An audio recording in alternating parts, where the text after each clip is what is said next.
একজন কাঠমিস্ত্রি অবসর নেওয়ার প্রস্তুতি নিচ্ছিলেন।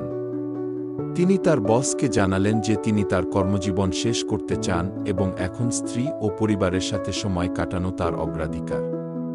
যদিও কাজটি তিনি মিস করবেন, তবুও তিনি অনুভব করলেন প্রিয়জনদের সঙ্গে সময় কাটানো তার জীবনের এই পর্যায়ে গুরুত্বপূর্ণ। তার বস এই সংবাদে মর্মাহত হলেন, কারণ দীর্ঘদিন ধরে কাঠমিস্ত্রি ছিলেন একজন দক্ষ ও নির্ভরযোগ্য কর্মচারী। তাই বস তাকে শেষবারের মতো একটি অনুরোধ করলেন, তার জন্য একটি বাড়ি তৈরি করতে।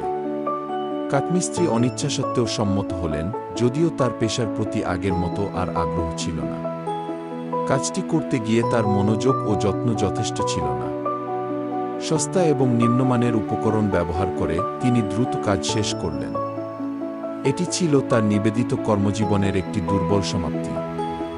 বাড়ি তৈরি শেষ হলে তার বস বাড়িটি দেখতে এলেন এবং চাবি তুলে দিয়ে বললেন, এই বাড়িটি তোমার জন্য, আমার উপহার। বছরের পর বছর ধরে তুমি আমাকে যে পরিশ্রম দিয়ে সাহায্য করেছ, তার কৃতজ্ঞতায় এটি তোমারই প্রাপ্য। এই কথা শুনে কাঠমিস্ত্রি স্তব্ধ হয়ে গেলেন। যদি তিনি জানতেন যে বাড়িটি তার নিজের জন্য তৈরি হচ্ছে, তবে অবশ্যই তিনি সর্বোচ্চ মানের উপকরণ এবং দক্ষতার সাথে বাড়িটি নির্মাণ করতেন।